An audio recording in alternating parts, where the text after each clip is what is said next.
আসসালামু আলাইকুম। প্রিয় শিক্ষার্থীরা, আশা করি সবাই বাসাতে নিরাপদে আছো। সুস্বাস্থ্য কামনা করছি সকলের। আমি আব্দুল্লাহ শরীফ, প্রভাষক, ইতিহাস বিভাগ, ঢাকা কলেজ। আজকে তোমাদের সামনে হাজির হয়েছি একাদশ শ্রেণীর ইতিহাস বিষয়ের অনলাইন ক্লাস কার্যক্রমের জন্য। ঢাকা কলেজ ইতিহাস বিভাগ কর্তৃক অনলাইন ক্লাস কার্যক্রমটি খুব সুন্দরভাবে এগিয়ে যাচ্ছে এবং আমরা আশা করছি তোমরাও বাড়িতে পাঠ্যপুস্তকের মাধ্যমে বা বইয়ের মাধ্যমে পড়াশোনা করে এবং আমাদের এই অনলাইন ক্লাস কার্যক্রমের সাথে যুক্ত থেকে তোমাদের পড়াশোনাটা এগিয়ে নিয়ে যাচ্ছ। সর্বোপরি ধন্যবাদ জ্ঞাপন করছি আমাদের ঢাকা কলেজের সুযোগ্য প্রিন্সিপাল স্যার, অধ্যাপক নেহাল আহমেদ স্যার এবং উপাধ্যক্ষ স্যার তথা ঢাকা কলেজের সকল শিক্ষকবৃন্দ যারা আছেন। তো তারা ঐকান্তিক প্রচেষ্টার মাধ্যমে এই অনলাইন ক্লাস কার্যক্রমটি চালু রেখেছে। আমরা আশা করব এই করোনার এই সংকটকালীন সময় কেটে যাবে। আমরা নিজেরা যারা বাসায় থাকি বা যে অবস্থায় থাকি, আমরা সামাজিক দূরত্ব মেনে চলব এবং সাথে সাথে যে বিষয়টি খুবই গুরুত্বপূর্ণ, যে আমরা জাতীয় স্বাস্থ্যবিধি মেনে আমাদের নিজেদেরকে নিরাপদ রাখব। তো আর কথা না বাড়িয়ে চলো শুরু করা যাক আজকের একাদশ শ্রেণীর ইতিহাস বিষয়ের আলোচনার মধ্যে। আজকে এই আলোচনার বিষয়বস্তু নির্ধারণ করা হয়েছে লর্ড ওয়েলেসলি ও অধীনতামূলক মিত্রতা নীতি। আমরা এর আগে লর্ড কর্নওয়ালিস সম্পর্কে জেনেছি এবং চিরস্থায়ী বন্দোবস্ত সম্পর্কেও অবগত হয়েছি। আজকে আমরা লর্ড ওয়েলেসলি এবং তার অধীনতামূলক মিত্রতা নীতি সম্পর্কে একটু আলোকপাত করব। প্রথমেই লর্ড ওয়েলেসলি সম্পর্কে যদি বলতে হয়, তিনি 1760 থেকে 1842 সাল পর্যন্ত যিনি ছিলেন। তো 1798 থেকে 1805 সাল পর্যন্ত ভারতের গভর্নর জেনারেল ছিলেন তিনি, এই লর্ড ওয়েলেসলি। 1760 থেকে 60 সালের 20 জুন জন্মগ্রহণকারী Richard Koli Wellesley harrow, Eaton ও অক্সফোর্ড, ক্রাইস্টচার্চ এই সমস্ত জায়গায় তিনি শিক্ষা লাভ করেন বা জ্ঞান শিক্ষা অর্জন করেন এবং প্রাচীন গ্রিক ও ল্যাটিন ভাষায় তার যথেষ্ট দখল ছিল লর্ড ওয়েলেসলির। অনেক বছর পর পার্লামেন্ট ও 1795 সালে থেকে নিয়ন্ত্রণ বোর্ডের সদস্য থাকার পর 1798 সালের 18 মে 37 বছর বয়সে তাকে গভর্নর জেনারেল হিসেবে নিযুক্ত করা হয় এই ভারতীয় ভূখণ্ডে। তো লর্ড ওয়েলেসলির 7 বছর শাসনভার ভারতের ব্রিটিশ শক্তি সম্প্রসারণের ক্ষেত্রে খুবই গুরুত্বপূর্ণ ছিল এবং তার নীতি ছিল ভারত থেকে সর্বপ্রকার ফরাসি প্রভাব দূর করা। একটু বলে রাখা দরকার, এই ভারতীয় ভূখণ্ডে যে কয়েকটি বিদেশি শক্তি যদি বলি বা উপনিবেশ যারা গড়তে এসেছিল, তাদের মধ্যে প্রথমত পর্তুগিজরা এসেছিল, আমরা তো অনেক প্রথম ক্লাসে এটা বিষয় বলেছি। কিন্তু ইংরেজদের আগে যাদের সবচেয়ে বেশি প্রভাব ছিল এই ভারতীয় ভূখণ্ডে, তারা ছিল ফরাসি। এবং সেজন্যই দেখা যাচ্ছে যে লর্ড ওয়েলেসলি তার নীতিটা ছিল এরকম যে ভারত থেকে সব রকমের ফরাসি যে প্রভাব তা দূর করা এবং ব্রিটিশদেরকে উপমহাদেশে সর্বশ্রেষ্ঠ শক্তিতে পরিণত করা। এবং তার উদ্দেশ্যই তিনি যুদ্ধের মাধ্যমে কিংবা শান্তিপূর্ণ অধিকারের দ্বারা বাস্তবায়িত করেছেন। তিনি হস্তক্ষেপ না করার নীতিকে পরিবর্তন করে, আবারও বলছি শব্দটি, তিনি হস্তক্ষেপ না করার নীতিকে পরিবর্তন করে এবং অধীনতামূলক মিত্রতা নীতি গ্রহণ করেন। এই নীতি অনুসারে ভারতীয় রাজ্যসমূহ ব্রিটিশ নয় এমন ইউরোপীয় কর্মকর্তাদের সাময়িকভাবে বরখাস্ত, তাদের রাজ্যে ব্রিটিশ সেনাবাহিনীর একটি অংশকে ভরণ পোষণ এবং ব্রিটিশদের নিকট বৈদেশিক বিষয়াবলী সমর্পণ করার মাধ্যমে ব্রিটিশদের নিরাপত্তার অধীনে আসতে বাধ্য হয়। এবং ঠিক এর বিনিময়ে দেখা যায় কোম্পানি এই রাজ্যগুলোকে অভ্যন্তরীণ ব্যাপারে স্বাধীনতা নিশ্চয়তা দিয়েছিল এবং তাদের বিদেশি আক্রমণের বিরুদ্ধে প্রতিরক্ষার যে অঙ্গীকার তাও তারা প্রদান করেছিল। তো মারাঠা শব্দটি কেন আমরা বেশ পরিচিত? মারাঠা শব্দটি আমরা জানি যে এরা হচ্ছে একটি বর্বর জাতি। এরা বিভিন্নভাবে অতর্কিত আক্রমণ করে, একটি নির্দিষ্ট অঞ্চল অতর্কিত আক্রমণ করে এবং সেখান থেকে লুটপাট করত। তো মারাঠাদের দ্বারা দুর্বল হয়ে পড়া এই যে হায়দ্রাবাদের নিজাম যিনি ছিলেন, তো উনার অধীনতামূলক মিত্রতা নীতি তিনি গ্রহণ করেন এবং শান্তিপূর্ণভাবে ব্রিটিশদের মিত্রে পরিণত হন। মহীশূরের টিপু সুলতানের নাম শুনেছি আমরা সবসময়। তো এই মহীশূরের টিপু সুলতান এটি গ্রহণ করতে অস্বীকার করেন, কারণ আমরা টিপু সুলতানের যে বায়োগ্রাফির দিকে বুঝতে পারি যে তিনি কখনোই অধীনতার বিষয়টিতে মত প্রকাশ করেননি বা অধীনতার বিষয়টিতে কখন আসতে চাননি। তিনি কখনোই চাননি এই ভারতীয় ভূখণ্ডে এই ব্রিটিশরা বা বিদেশি শক্তি যারা ছিল, উপনিবেশ যারা গড়েছিল, তাদের অধীনে থাকার কোনো ইচ্ছাই তার ছিল না। তিনি চাচ্ছিলেন যে ভারতীয় ভূখণ্ড হবে হচ্ছে ভারতের স্থানীয় মানুষ যারা ছিল, ভারতের স্থানীয় যারা শাসক যারা ছিল, তাদের অধীনে এই ভারতবর্ষ রাজত্ব করবে বা তাদের অধীনে থাকবে। তো মহীশূরের টিপু সুলতান এই অধীনতামূলক মিত্রতা নীতি গ্রহণ করেননি এবং ওয়েলেসলি তার বিরুদ্ধে চতুর্থ মহীশূর যুদ্ধ পরিচালনা করেন। অর্থাৎ ইঙ্গ মহীশূর যুদ্ধ চতুর্থ যেহেতু বলছি, তার মানে তার আগেও তিনটি ইঙ্গ মহীশূর যুদ্ধ হয়েছিল। ইঙ্গ মহীশূর যুদ্ধ শব্দটি এই জন্য বলা হচ্ছে, মহীশূরের টিপু সুলতান ছিলেন হচ্ছে রাজা, এবং ইঙ্গ বলা হচ্ছে এ কারণে যে ব্রিটিশরা তাদের বিরুদ্ধে যে যুদ্ধ পরিচালনা করেছিলেন, এজন্য এই যুদ্ধটাকে বলা হচ্ছে ইঙ্গ মহীশূর যুদ্ধ। এবং চতুর্থ ইঙ্গ মহীশূর যুদ্ধে দেখা যাচ্ছে যে মহীশূরের টিপু সুলতান তার সাথে ওয়েলেসলি যুদ্ধ বাঁধে। তো টিপুর প্রবলভাবে প্রতিরোধ করেন কাদেরকে? এই ওয়েলেসলিদেরকে, এবং চতুর্থ ইঙ্গ মহীশূর যুদ্ধে কিন্তু তিনি ব্যর্থ হন। তার রাজ্যের একটি বৃহৎ অংশ ব্রিটিশ ভূখণ্ডের সঙ্গে যুক্ত করা হয়। অর্থাৎ তার এই পরাজয়ের মধ্য দিয়ে মহীশূরের টিপু সুলতানের যে সমস্ত রাজ্য বা অঞ্চল যেটুকু ছিল, এটি ব্রিটিশ সাম্রাজ্যভুক্ত হয় বা ব্রিটিশ ইস্ট ইন্ডিয়া কোম্পানির কারায়ত্ত হয়।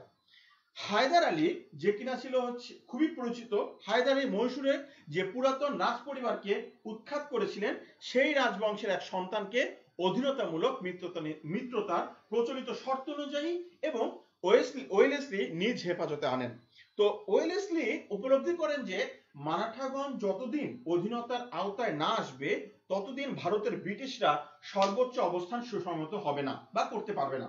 অর্থাৎ এই মারাঠা বা অতর্কিত আক্রমণ যারা করে, এদেরকে যদি অধীনে না আনা হয়, তাহলে কখনোই এই ভারতীয় ভূখণ্ড বা ভারতীয় উপনিবেশ যেখানে গড়া হয়েছিল ব্রিটিশরা কখনোই এই ভূখণ্ডে শক্তিশালী সুসংহত অবস্থান নিতে পারবে না। কিছুটা ইতস্তত করার পরে বেসিনের চুক্তির মাধ্যমে পেশোয়ার দ্বিতীয় বাজিরাও অধীনতামূলক মিত্রতা নীতি গ্রহণ করেন। আমি এখানে কতগুলো ব্যক্তির নাম বলছি, কতজন রাজার নাম বলছি, তাদের বলার এই কারণ যে টিপু সুলতানের আশেপাশে যে সমস্ত রাজ্য যারা ছিল, যাদের অধীনে যারা ছিল, তারা আস্তে আস্তে এই অধীনতামূলক মিত্রতা নীতি গ্রহণ করেছিল। কিন্তু অন্যান্য মারাঠা নেতা এটি গ্রহণ করতে অস্বীকার করলে এই ওয়েলেসলি তাদের বিরুদ্ধে দ্বিতীয় মারাঠা যুদ্ধ পরিচালনা করতেন। তাহলে একটা বিষয় তো পরিষ্কার যে ব্রিটিশদের অধীনতামূলক মিত্রতা নীতি গ্রহণ কল্পে ওয়েলেসলি শান্তিপূর্ণ নয়, অশান্তিপূর্ণ অর্থাৎ যে কোনো যুদ্ধেও তিনি জড়িয়ে পড়তেন। অর্থাৎ এখানে তাকে বলা হচ্ছে যুদ্ধবাজ একজন গভর্নর জেনারেল ছিলেন। তো এই যুদ্ধের মাধ্যমে এই যেটাকে বললাম যে দ্বিতীয় মারাঠা যুদ্ধের মাধ্যমে তিনি ঘোষাল, সিন্ধিয়া এবং শেষ পর্যন্ত হোলকারের ভূখণ্ড, অর্থাৎ তিনটি জায়গার কথা বলেছি, ঘোষাল, সিন্ধিয়া এবং শেষ পর্যন্ত যেটাকে বলা হচ্ছে হোলকারের ভূখণ্ডের বৃহৎ অংশসমূহ ভারতের ব্রিটিশ সাম্রাজ্যের অধিকারে নিয়ে আসেন এবং এভাবে আস্তে আস্তে দেশব্যাপী ব্রিটিশ আধিপত্য বাড়তে থাকে বা প্রতিষ্ঠিত পায়। একের পর এক তিনি সুরাট, তাঞ্জোর, কর্ণাটক এই যে রাজ্যগুলো তাদের নিজেদের দখলে আনেন এবং কুশাসনের অভিযোগে তিনি অযোধ্যার নওয়াবকে তার রাজ্যের কিছু এলাকা ব্রিটিশের নিকট সমর্পণ করতে এবং সংস্কারের প্রতিশ্রুতি দিতে বাধ্য করেন। এখানে একটু বলে রাখা দরকার, শব্দটি বলেছি যে কুশাসন অর্থাৎ শাসনের বাইরে, অর্থাৎ ভিন্নভাবে বা অনৈতিকভাবে যে শাসনটা, সেকেই বলা হচ্ছে কুশাসন। তো বলা হচ্ছে যে এই অযোধ্যার যিনি নবাব ছিলেন, তিনি এই কুশাসনের অভিযোগে অভিযুক্ত হওয়ার কারণে ব্রিটিশ গভর্নর জেনারেল এই যে লর্ড ওয়েলেসলি তাকে বাধ্য করেন কিছু সংস্কার সাধনে এবং তাকে বাধ্য করেন তার যে রাজ্যের কিছু অংশ এই সমর্পণ করার জন্য কাদের কাছে? ব্রিটিশদের কাছে। কিন্তু আরো আগ্রাসন ও জবরদখলের জন্য তিনি নীতিটাকে স্বদেশের কর্তৃপক্ষকে বিহ্বল করে এবং 1805 সালে তাকে ডেকে পাঠানো হয়। অর্থাৎ তিনি যখন মারতে চাচ্ছিলেন না বা ইতস্তত করছিলেন বা অধীনে আসছিলেন না, অর্থাৎ এই যে অযোধ্যার নবাব, তাকে তিনি 1805 সালে তার দরবারে ডেকে পাঠান। তো তার শাসনামল শেষ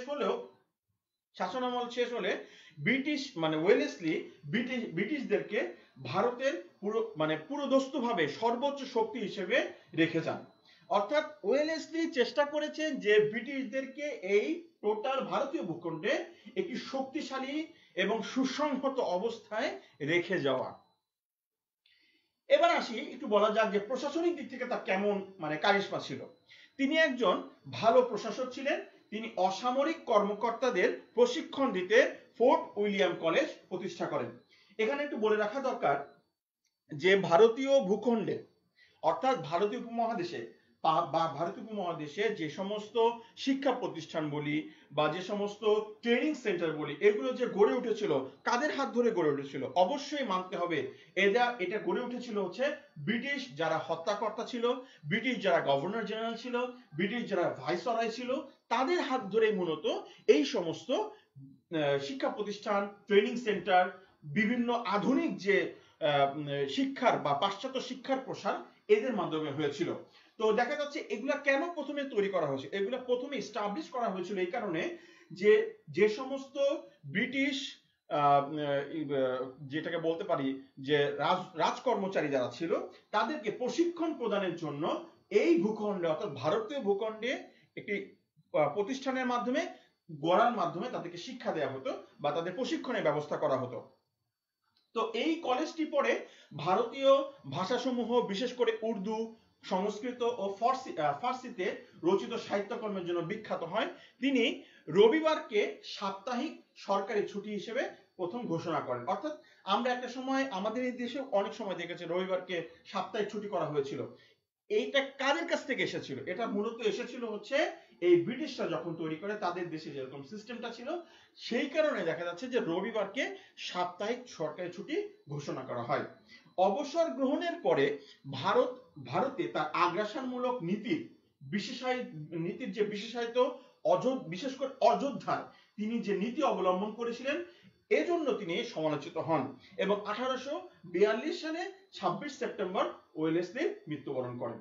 একটু বলে রাখা দরকার, যুদ্ধবাজ এই লর্ড ওয়েলেসলি যেভাবে ভারতীয় উপমহাদেশ বা ভারতীয় ভূখণ্ডকে শাসন করবার জন্য এবং ব্রিটিশ সাম্রাজ্যভুক্ত করবার জন্য এবং ব্রিটিশদেরকে সুসংহত শাসন ক্ষমতায় প্রতিষ্ঠিত করবার জন্য যতটুকু কাজ করেছেন সবই তিনি সফল। কিন্তু ব্যাপারটা এরকম যে অযোধ্যায় তিনি যে নীতি অবলম্বন করেছিলেন সেটা একটু বেশি কড়াকড়ি ছিল এবং তার জন্য তাকে ইতিহাসে সমালোচিত হতে হয়েছে। এবার আসি তার যে একটি নীতি, সেই নীতির একটু ডিটেইলে যাওয়ার জন্য, যেটাকে বলেছিলাম আমরা শুরুতে যে আলোচনার বিষয়বস্তু অধীনতামূলক মিত্রতা নীতি, যার ইংলিশে যেটাকে আমরা বলতে পারি subsidiary alliance. Governor general lord Wellesley অধীনতামূলক মিত্রতা নীতি প্রবর্তন করেন। তিনি একজন ঘোর সাম্রাজ্যবাদী শাসক ছিলেন। অর্থাৎ সাম্রাজ্যবাদী শব্দটির অর্থ এরকম, অর্থটিকে যদি ভেঙে দেওয়া হয় তাহলে হচ্ছে সাম্রাজ্যের প্রতি যার লোলুপ দৃষ্টি, অর্থাৎ সাম্রাজ্যকে যার মূল মোটো ধরা হয় বা সাম্রাজ্যের প্রতি যার খুব আগ্রহ ছিল এবং যার কারণে তিনি যুদ্ধবাজ ছিলেন। ভারতে ব্রিটিশ সাম্রাজ্যের বিস্তারের জন্য লর্ড ওয়েলেসলি যে সকল নীতি গ্রহণ করেছিলেন তার মধ্যে সবচেয়ে উল্লেখযোগ্য যেটি ছিল অধীনতামূলক মিত্রতা নীতি বা সাবসিডিয়ারি অ্যালায়েন্স। অধীনতামূলক মিত্রতা নীতির মূল কথা হলো কোন দেশীয় রাজ্যের রাজা, আবারও বলছি, কোন দেশীয় রাজ্যের রাজা ইংরেজদের সঙ্গে মিত্রতা চুক্তিতে আবদ্ধ হতে পারবেন। অর্থাৎ একটু যদি ভেঙে বলি তাহলে হচ্ছে যে অধীনতামূলক মিত্রতার অধীনে ওই সমস্ত রাজাই আসবেন যারা ইংরেজ শাসনকে মেনে নেবেন, অর্থাৎ অবে করবেন। দেশীয় রাজাদের অভ্যন্তরীণ অধিকার ক্ষুণ্ণ না করে তাদের নিজেদের অধীনে রাখাই হলো অধীনতামূলক মিত্রতা নীতির কথা। কিন্তু আমি তোমাদেরকে বলতে চাচ্ছি যে এই বিষয়টির পেছনে যে বিষয়টি সবচেয়ে বেশি গুরুত্বপূর্ণ ছিল সেটা হচ্ছে লর্ড ওয়েলেসলি ছিলেন যুদ্ধবাজ, লর্ড ওয়েলেসলি ছিলেন সাম্রাজ্যবাদী এবং তিনি চেয়েছিলেন যে এই সমস্ত দেশীয় রাজ্যের যারা রাজা ছিল তাদেরকে অধীনে এনে তাদেরকে ক্ষমতাচ্যুত করা বা তাদের ক্ষমতা হরণ করা। কোনও দেশীয় রাজা এই নীতি গ্রহণ করলে তার কতগুলি শর্ত পালন করতে হতো, তার মধ্যে কি কি শর্তগুলো ছিল একটু আলোচনা করি। প্রথমে যেটি নিয়ে বলবো সেটি হচ্ছে অধীনতামূলক মিত্রতায় আবদ্ধ দেশীয় রাজ্যগুলিকে কোম্পানির বশ্যতা স্বীকার করতে হতো, যেটা সবচেয়ে বেশি খুবই লজ্জাজনক এবং খুবই হীনকর। অর্থাৎ ব্রিটিশদের বশ্যতা স্বীকার করতে হবে। দ্বিতীয় যে বিষয়টি নিয়ে কথা বলবো যে সংশ্লিষ্ট দেশীয় রাজ্যগুলিতে এক দল ইংরেজ সৈন্য এবং একজন ইংরেজ রেসিডেন্ট রাখতে হতো। অর্থাৎ যেটা সবচেয়ে বেশি গুরুত্বপূর্ণ যে আমরা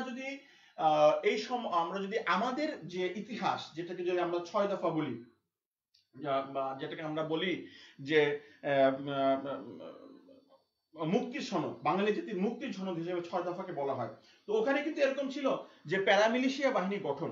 কেন প্যারামিলিশিয়া বাহিনী গঠন ছিল? তখন এই জন্য ছিল যে আমাদের এই ভূখণ্ডে এই বাংলাদেশের তৎকালীন সময় পূর্ব পাকিস্তান, তো এই পূর্ব পাকিস্তানে এই ভূখণ্ডে আমাদের কোনো নিজস্ব প্রতিরক্ষা বাহিনী ছিল না, নিজস্ব কোনো বাহিনী ছিল না, অস্ত্র সজ্জিত কোনো বাহিনী ছিল না, যার কারণে দেখা যাচ্ছে আমরা টোটালি কিন্তু একেবারে অরক্ষিত ছিলাম। যে কারণে আমরা কিন্তু প্যারামিলিশিয়া বাহিনী গঠনের জন্য চেয়েছি। এবং একটি জাতি তখনই মানে বিপদগ্রস্ত হয় যখন সে নিরস্ত্র হয়, ভৌগোলিকভাবে নিরস্ত্র হয়, ভূখণ্ডগতভাবে নিরস্ত্র হয় এবং অস্ত্র সজ্জিত ছাড়া যখন নিরস্ত্র হয়। তো দেখা যাচ্ছে যে এই যে দেশীয় রাজ্যগুলি, এখানে একদল ইংরেজ সৈন্য থাকতে হবে। অর্থাৎ উপনিবেশ গড়ার পরে সেখানে কিছু ইংরেজ সৈন্যের ঘাঁটি থাকতে হবে, যেটাকে আমরা বলি সামরিক ঘাঁটি, এবং একজন ইংরেজ রেসিডেন্ট তাকে রাখা হতো। পরবর্তী যে পয়েন্টটি বলবো সেটা হচ্ছে সৈন্যবাহিনীর ব্যয় নির্বাহের জন্য মিত্রতাবদ্ধ রাজ্যকে নগদ টাকা বা রাজ্যের একাংশ ছেড়ে দিতে হতো। তার মানে কি, এখন দেখা যাচ্ছে সব চলে যাচ্ছে কিরকম, মিত্রতাবদ্ধ যে দেশীয় রাজ্য, সেই দেশীয় রাজ্যের রাজাকে অবশ্যই নগদ অর্থ দিতে হতো এবং রাজ্যের একাংশ ছেড়ে দিতে হতো কাদের কাছে? এই সৈন্যবাহিনীর ব্যয় নির্বাহের জন্য। এরপরের পয়েন্টটা কিরকম, যে কোম্পানির বিনা অনুমতিতে অপর কোন শক্তির সঙ্গে মিত্রতা বা যুদ্ধ বিগ্রহ করা যেত না। অর্থাৎ মিত্র রাজ্যগুলি বৈদেশিক নীতি ইস্ট ইন্ডিয়া কোম্পানি নির্ধারণ করতেন। অর্থাৎ ফরেন যে ডিপ্লোমেসি এই ডিপ্লোমেসিটা কখনোই উইদাউট ইস্ট ইন্ডিয়া কোম্পানির কনসার্ন এটা সম্ভব ছিল না। অর্থাৎ যে কোনো বৈদেশিক বাণিজ্য, বৈদেশিক নীতি বা কোনো বৈদেশিক বন্ধুর সাথে মিত্রতা স্থাপন করার বিষয়টি কোনোভাবেই গ্রহণযোগ্য ছিল না ইস্ট ইন্ডিয়া কোম্পানির পক্ষ থেকে। এবং কোন রকমের কোনো বৈদেশিক শত্রুর সাথে যুদ্ধ বিগ্রহ করা যেত না উইদাউট কনসার্ন অফ ইংরেজ ইস্ট ইন্ডিয়া কোম্পানি। পঞ্চম যে বিষয়টি, যে শর্তের কথা বলবো সেটি হচ্ছে চুক্তিবদ্ধ রাজ্যে এই যে যার সাথে অধীনতামূলক মিত্রতা যে দেশীয় রাজ্য গ্রহণ করবে, এবং এই চুক্তিবদ্ধ রাজ্যে ইংরেজ ছাড়া অন্য সমস্ত ইউরোপীয়কে তাড়িয়ে দিতে হতো। আবারও একটু আগের কথা বলতে হয় যে ইংরেজদের আগ পর্যন্ত সবচেয়ে বেশি এই ভূখণ্ডে বেশি যারা প্রভাব বিস্তার করেছিল তারা হচ্ছে ফ্রেঞ্চ বা ফ্রান্স, তাদের উপনিবেশটা, এবং তারা মানে ফ্রেঞ্চরা কিন্তু আমাদের এই ভূখণ্ডে কখনো যুদ্ধবাদ ছিল না, শক্ত শর্তের মধ্যে আমাদেরকে বেড়া জালে আটকে ফেলেনি। তারা খুব সহজ শর্ত দিত, সহজভাবে নিত, এবং তাদের ব্যবসা বাণিজ্য ঠিক সহজভাবে, কিন্তু আক্রমণাত্মক ছিল না, একচেটিয়া ব্যবসা তারা করতো না। কিন্তু ইংরেজরা ছিল একচেটিয়া ব্যবসা, একচেটিয়া প্রভাব বিস্তার, ক্ষমতারোপ, এই সমস্ত বিষয়ের সাথে তারা জড়িত ছিল। এই জন্য দেখা যাচ্ছে যে চুক্তিবদ্ধ রাজ্যের সাথে অধীনতামূলক মিত্রতার সাথে যে চুক্তি করেছিল যে রাজ্য, দেশীয় রাজ্য, তারা ইংরেজ ছাড়া অন্য সমস্ত ইউরোপীয়কে তাড়িয়ে দিতে হতো। ষষ্ঠ যে শর্তটির মধ্যে বলতে হয় যে এইসব বশ্যতার বিনিময়ে কোম্পানি সেই রাজ্যকে অভ্যন্তরীণ বিদ্রোহ, বৈদেশিক আক্রমণ এবং অন্যান্য বিপদ হতে রক্ষা হতো। অর্থাৎ এত কিছু দেওয়ার পরে কি পেত দেশীয় রাজ্য? দেশীয় রাজ্যগুলো পেত হচ্ছে অভ্যন্তরীণ কোনো বিদ্রোহ হলে তা দমন করবে কে? ব্রিটিশ ইস্ট ইন্ডিয়া কোম্পানির সৈন্যবাহিনী বা সামরিক বাহিনী। বৈদেশিক আক্রমণ থেকে প্রতিহত করবে কে? ব্রিটিশ ইস্ট ইন্ডিয়া কোম্পানি, ইংরেজ ইস্ট ইন্ডিয়া কোম্পানির সামরিক বাহিনী। এবং অন্যান্য যত রকমের বিপদ তা থেকে রক্ষা করবে এই ইংরেজ ইস্ট ইন্ডিয়া কোম্পানি। তো 1798 খ্রিস্টাব্দের 1 সেপ্টেম্বর সর্বপ্রথম হায়দ্রাবাদের নিজাম ওয়েলেসলির অধীনতামূলক মৃত্যুদণ্ডাদেশ গ্রহণ করেন। এরপরে অযোধ্যার কথা বলেছি, অযোধ্যা, তানজোর, সুরাট, পুনাট ইত্যাদি যে সমস্ত রাজ্যগুলো ছিল, এই রাজ্যগুলো এই নীতিতে আবদ্ধ হয় এবং ইংরেজদের আশ্রিত রাজ্যে পরিণত হয়। এবং দেখা যাচ্ছে যে তার 4 বছর পরে অর্থাৎ 1802 খ্রিস্টাব্দে পেশোয়ায় যে দ্বিতীয় বাজিরাও বেসিনের সন্ধির মাধ্যমে এই চুক্তিতে স্বাক্ষর করেন। টিপু সুলতানের পতনের পরে মহীশূরের পূর্বতন যে হিন্দু রাজবংশ যারা ছিল, এই হিন্দু রাজবংশ কোম্পানির বশ্যতা স্বীকার করে নেয়। পরবর্তী সময়ে সিন্ধিয়া, ভোসলে ও হোলকার এই যে তিনটি রাজ্য, এই তিনটি রাজ্য অধীনতামূলক মৃত্যুদণ্ডাদেশ চুক্তিতে স্বাক্ষর করে। অর্থাৎ এখন একটু সামারি করে যদি দেখা যায় যে একটু বলা যায় যে টিপু সুলতান ব্যতীত এবং অযোধ্যার যে একটু সমালোচিত নীতি যে গ্রহণ করেছিল লর্ড ওয়েলেসলি, এই দুটো ব্যতীত অর্থাৎ টিপু সুলতানের হার না মানা বা মেনে না নেওয়ার যে প্রবণতা ছিল, এই প্রবণতার মধ্যে বাকি যত সমস্ত রাজ্য ছিল তারা কিন্তু এই অধীনতামূলক মৃত্যুদণ্ডের অধীনে এসেছিল। এবং দেখা যাচ্ছে যেটা বলছিলাম যে টিপু সুলতানের পরবর্তী যে হিন্দু রাজবংশ যারা এসেছিল, হ্যাঁ, তো হিন্দু রাজবংশের যারা এসেছিল তারাও কিন্তু পরবর্তী সময়ে এই অধীনতামূলক মৃত্যুদণ্ডাদেশ সাবসিডিয়ারি অ্যালায়েন্সের সাথে যুক্ত হয়। তো এই প্রসঙ্গে বলা যায় যে অধীনতামূলক মৃত্যুতা চুক্তিতে স্বাক্ষর করে দেশীয় রাজারা চিরদিনের মতো নিজেদের স্বাধীনতা বিসর্জন দিয়েছিল, অর্থাৎ নিজেদের কোনো স্বাধীনতা বলে কিছু ছিল না।